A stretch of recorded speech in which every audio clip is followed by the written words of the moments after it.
ആത്മീയ കഥകളുടെ പുതിയൊരു അധ്യായത്തിലേക്ക് ഏവർക്കും സ്വാഗതം.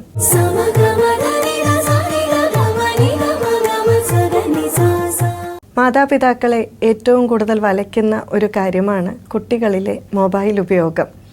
മൊബൈൽ ഉപയോഗം കുട്ടികളെ പലപ്പോഴും ക്രിയാത്മകമായിട്ടുള്ള കാര്യങ്ങളിൽ നിന്നും ശ്രദ്ധ തിരിക്കുന്നു എന്ന പരാതി മാതാപിതാക്കൾക്കുണ്ട്. എന്നാൽ മൊബൈൽ ഉപയോഗം പൂർണ്ണമായും തെറ്റാണ് എന്ന് നമുക്ക് ആർക്കും പറയാൻ സാധിക്കില്ല. അതിന് കാരണം മൊബൈലും നമ്മളുടെ ജീവിതവും വളരെ അഭേദ്യമായ ബന്ധമാണ് ഉള്ളത്.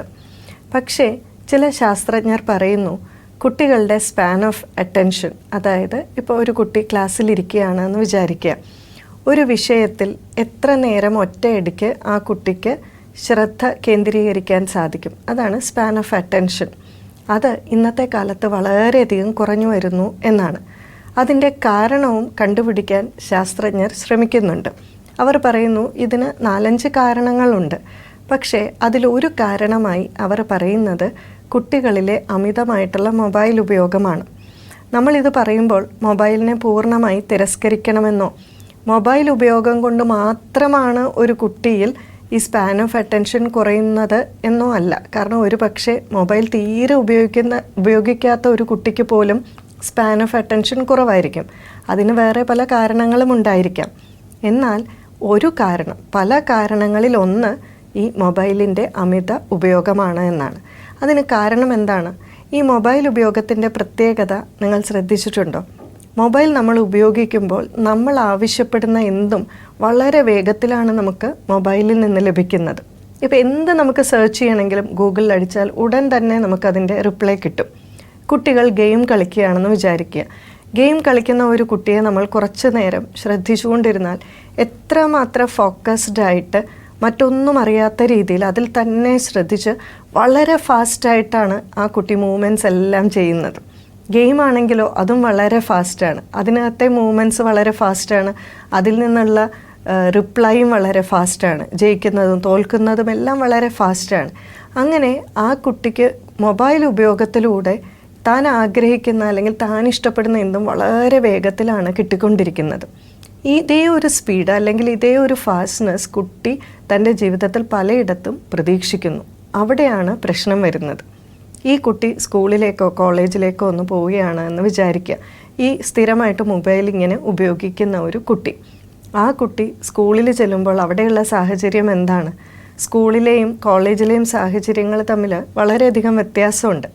ഇപ്പോൾ ആ കുട്ടി ക്ലാസ്സിൽ ചെന്നു, പ്രെയർ നടക്കുകയാണെന്ന് വിചാരിക്കുക. ഇപ്പോൾ സ്കൂളിലൊക്കെ ആണെങ്കിൽ ടീച്ചേഴ്സിനെയൊക്കെ പേടിച്ച് കുട്ടികൾ കുറച്ചൊക്കെ മര്യാദയ്ക്ക് നിൽക്കും. എന്നാൽ കോളേജിലൊക്കെ ആണെങ്കിലോ പ്രെയർ സമയത്ത് ഈ കുട്ടികളെല്ലാവരും ക്ലാസ്സിൽ തന്നെ ഉണ്ടാകണമെന്ന് നിർബന്ധമൊന്നുമില്ല. ഒരു പക്ഷേ ക്യാമ്പസിൻ്റെ എവിടെയെങ്കിലുമൊക്കെ ആയിട്ടായിരിക്കും അവർ നിൽക്കുക. ഈ കുട്ടിയെ നമ്മളൊന്ന് മാറി നിന്ന് നിരീക്ഷിക്കുക. മിക്കവാറും കുട്ടികൾക്ക് ഈ ഒരു പ്രെയർ നടക്കുന്ന 1 മിനിറ്റോ 2 മിനിറ്റോ ഒന്ന് അടങ്ങി ഒതുങ്ങി നിശ്ചലമായി നിൽക്കുക എന്നുള്ളത് വളരെ ബുദ്ധിമുട്ടുള്ള കാര്യമാണ്. അവരെന്തെങ്കിലുമൊക്കെ കാണിച്ചു, ഒന്നുകിൽ ഇങ്ങനെ അനങ്ങിക്കൊണ്ടോ എന്തെങ്കിലുമൊക്കെ ചെയ്തുകൊണ്ടിരിക്കും. അതല്ലെങ്കിൽ പോക്കറ്റിലുള്ള മൊബൈൽ ഇങ്ങനെ ഉണ്ടോ എന്നൊക്കെ ഒന്ന് പിടിച്ചു നോക്കി ചെക്ക് ചെയ്തുകൊണ്ടിരിക്കും. ഇനി തൊട്ടടുത്ത് ആരെങ്കിലും ഉണ്ടെങ്കിൽ ഒന്നുകിൽ അവരോട് സംസാരിച്ചുകൊണ്ട് നിൽക്കും. അതല്ലെങ്കിൽ ഇനി ഒരു ഭിത്തിയോ വല്ലോ ആണ് തൊട്ടടുത്തുള്ളതെങ്കിൽ അതിലൊന്ന് ചുരണ്ടിക്കൊണ്ടോ മാന്തിക്കൊണ്ടോ ഒക്കെ ഇരിക്കും.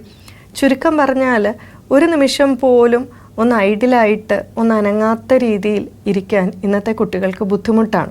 അതല്ല ഇനി ആരും കാണുന്നില്ല എങ്കിലോ മൊബൈലെടുത്ത് അതിനകത്ത് എന്തെങ്കിലും ചെയ്തുകൊണ്ടിരിക്കും. ഈ കുട്ടിയാണ് ഇനി ക്ലാസ് റൂമിലേക്ക് വരാൻ പോവുക. ക്ലാസ് റൂമിലേക്ക് വന്നാലോ അവിടെ എല്ലാം സ്ലോ മോഷനിലാണ്. ക്ലാസ്സിൽ വന്നിരുന്നു കഴിഞ്ഞാൽ ടീച്ചർ പതുക്കെ അറ്റൻഡൻസ് എടുക്കാൻ തുടങ്ങും. ചില ടീച്ചേഴ്സ് ആണെങ്കിൽ നമ്പർ വിളിക്കില്ല, എല്ലാവരുടെയും പേരുകൾ വിളിച്ചിട്ടായിരിക്കും അറ്റൻഡൻസ് എടുക്കുക. അതോടുകൂടി ഇവൻ അസ്വസ്ഥത തുടങ്ങി. കാരണം പിന്നെ അവനൊന്നും ചെയ്യാനില്ല. ഒന്നുകിൽ അവൻ്റെ പേര് വരുന്നവരെ നോക്കിയിരിക്കും, അല്ലെങ്കിൽ അവൻ്റെ പേര് കഴിഞ്ഞാലോ പിന്നെ അവൻ അസ്വസ്ഥതയെ. കാരണം ഉടനെ മൊബൈൽ എടുക്കണം, മെസ്സേജ് നോക്കണമെന്നോ അല്ലെങ്കിൽ എന്തെങ്കിലും ചെയ്യണം എന്നുള്ളൊരു താല്പര്യം ഇവന് വരും. ഇതെല്ലാം കഴിഞ്ഞ് ടീച്ചർ എന്ത് ചെയ്യും? തലേ ദിവസത്തെ ഹോംവർക്ക് ചെയ്തോ അങ്ങനെ എങ്ങനെയാണെന്നൊക്കെ പറഞ്ഞ് ചിലരെയൊക്കെ വഴക്ക് പറയും, താമസിച്ച് വന്നതിന് വഴക്ക് പറയും. ഇതെല്ലാം കഴിഞ്ഞിട്ടായിരിക്കും ക്ലാസ് തുടങ്ങുക. ക്ലാസ് തുടങ്ങിക്കഴിഞ്ഞാലോ ടീച്ചർ ആദ്യം പഠിപ്പിക്കേണ്ട എല്ലാം ഒരു പ്രാവശ്യം പഠിപ്പിക്കും. ടീച്ചേഴ്സിന് പൊതുവെ ആത്മാർത്ഥത വളരെ കൂടുതലാണ്. അതുകൊണ്ട് എല്ലാ കുട്ടികളും താൻ പഠിപ്പിച്ചത് മനസ്സിലാക്കിയിരിക്കണം എന്നുള്ളൊരു വാശി അവർക്കുണ്ട്. അതുകൊണ്ടോ വീണ്ടും വീണ്ടും അവർ ഏറ്റവും മനസ്സിലാക്കാൻ ബുദ്ധിമുട്ടുള്ള കുട്ടി പോലും മനസ്സിലാകുന്ന രീതിയിൽ അവർ വീണ്ടും വീണ്ടും ഈ പറയുന്നത് ആവർത്തിക്കും. മുന്നിലിരിക്കുന്ന അല്ലെങ്കിൽ കുറച്ച് പെട്ടെന്ന് കാര്യങ്ങൾ മനസ്സിലാക്കിയെടുക്കാൻ കഴിവുള്ളൊരു കുട്ടിക്കാണെങ്കിലോ ആദ്യത്തെ പ്രാവശ്യം പറയുമ്പോൾ തന്നെ ഇതെല്ലാം മനസ്സിലാവും. 2ഉം 3ഉം പ്രാവശ്യം പറയുന്നത് അവനിൽ ശരിക്ക് അസ്വസ്ഥതയുണ്ടാക്കും. അതുകൊണ്ട് തന്നെ പറയുന്നു, സ്പാൻ ഓഫ് അറ്റൻഷൻ എന്ന് പറയുന്നത് ഇന്നത്തെ കാലത്തിൽ കുട്ടികളിൽ 2 മിനിറ്റാണെന്ന്. ഇത് കേൾക്കുമ്പോൾ നിങ്ങൾക്ക് ഒരു പക്ഷേ വളരെ അതിശയം തോന്നുമായിരിക്കാം. 2 മിനിറ്റ് എന്ന് പറഞ്ഞാൽ ഒരു ടീച്ചർ ക്ലാസ്സിൽ വന്ന് 2 മിനിറ്റ് ആകുമ്പോഴേക്കും ഈ കുട്ടിയുടെ ശ്രദ്ധ മാറുന്നു. പിന്നെ ഈ കുട്ടി ഒരുപക്ഷെ വലിച്ചു പിടിച്ചായിരിക്കും വീണ്ടും ശ്രദ്ധ ഇതിലേക്ക് കൊണ്ടുവരിക. പക്ഷെ ഒറ്റയടിക്ക് ശ്രദ്ധിക്കാനുള്ള കഴിവ് 2 മിനിറ്റ് മാത്രമേ ഉള്ളൂ എന്ന്. എന്നാൽ കുട്ടികളിൽ നിന്നും 100% മൊബൈൽ ഉപയോഗിക്കേണ്ട എന്ന് പറഞ്ഞവരിൽ നിന്ന് മൊബൈൽ മാറ്റിവെച്ചാലോ, നമ്മൾ പലപ്പോഴും പത്രത്തിൽ പല വാർത്തകളും കാണാറുണ്ട്. മൊബൈൽ കുട്ടിയിൽ നിന്ന് മാറ്റിവെച്ചു, ഉടൻ തന്നെ ആ കുട്ടി ആത്മഹത്യ ചെയ്തു. സ്കൂളിൽ പഠിക്കുന്ന കുട്ടികൾ വരെ ആത്മഹത്യ ചെയ്തു എന്ന് കാണാൻ സാധിക്കും. അപ്പോൾ നമ്മളിവിടെ നോക്കേണ്ടത് ഒന്നുകിൽ ആശാൻ്റെ നെഞ്ചത്ത് അല്ലെങ്കിൽ കളരിക്ക് പുറത്ത് എന്നുള്ള ഒരു മനോഭാവമല്ല. കുട്ടികൾ മൊബൈൽ ഉപയോഗിച്ചു കൊള്ളട്ടെ, പക്ഷേ അതൊരു പരിധി കവിഞ്ഞു പോകാതിരിക്കാനും മറ്റും ശ്രദ്ധിക്കണം. അതുപോലെ തന്നെ ക്രിയാത്മകമായിട്ടുള്ള കാര്യങ്ങളിലേക്ക് കുറച്ചവരുടെ ശ്രദ്ധ തിരിച്ചുവിട്ടാൽ, ഇപ്പോൾ ഉദാഹരണത്തിന് പാട്ട് ക്ലാസ്സോ ഡാൻസ് ക്ലാസ്സോ അല്ലെങ്കിൽ വയലിൻ ക്ലാസ്സുകൾ, സ്പോർട്സ്, ഇതിലേക്കൊക്കെ ശ്രദ്ധ തിരിച്ചുവിട്ടാൽ മൊബൈൽ ഉപയോഗത്തിൻ്റെ അളവ് കുറച്ച് കുറയ്ക്കാൻ സാധിക്കും. അതിലേക്ക് കൂടുതലായിട്ടൊരു കുട്ടിക്ക് താല്പര്യം വന്നാൽ സ്വാഭാവികമായിട്ടും അവൻ്റെ ശ്രദ്ധ അതിലേക്ക് കൂടുതലായിട്ട് വരാനും സാധ്യതയുണ്ട്.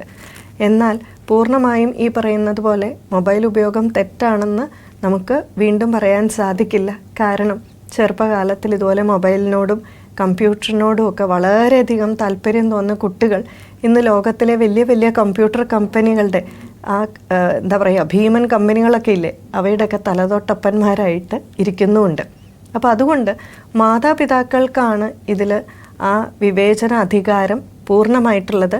തൻ്റെ കുട്ടിയുടെ താല്പര്യങ്ങൾ ഏത് രീതിയിലാണ്, ഈ മൊബൈൽ കൊണ്ട് അവന് ജീവിതത്തിൽ എന്തെങ്കിലും പ്രയോജനകരമായിട്ടുള്ള കാര്യങ്ങളാണോ അവൻ ചെയ്യുന്നത്, അതോ അവനെ ദുശീലങ്ങളിലേക്ക് നയിക്കാൻ തരത്തിലുള്ള കാര്യങ്ങളാണോ ഈ മൊബൈൽ കൊണ്ട് അവൻ ചെയ്യുന്നത് എന്ന് മാതാപിതാക്കൾ മനസ്സിലാക്കി അതിന് വേണ്ട രീതിയിൽ, അവന് വളരെയധികം വേദനിക്കാത്ത രീതിയിൽ നിയന്ത്രണങ്ങൾ ഏർപ്പെടുത്തിയില്ലെങ്കിൽ ഒരു വിഷയത്തിലും കുട്ടിക്ക് ഒരു പരിധിയിൽ കൂടുതൽ ശ്രദ്ധ കേന്ദ്രീകരിക്കാൻ ബുദ്ധിമുട്ടായിരിക്കും. അതുകൊണ്ട് ഈ ഒരു കാര്യത്തിൽ നമ്മൾ മാതാപിതാക്കളെല്ലാം വളരെയധികം ശ്രദ്ധാലുക്കളായിരിക്കണം. ആത്മീയ കഥയുടെ ഈ ഒരു ഭാഗം ഇവിടെ പൂർണ്ണമാകുന്നു. മറ്റൊരു കഥയുമായി വീണ്ടും കാണാം. നമസ്കാരം.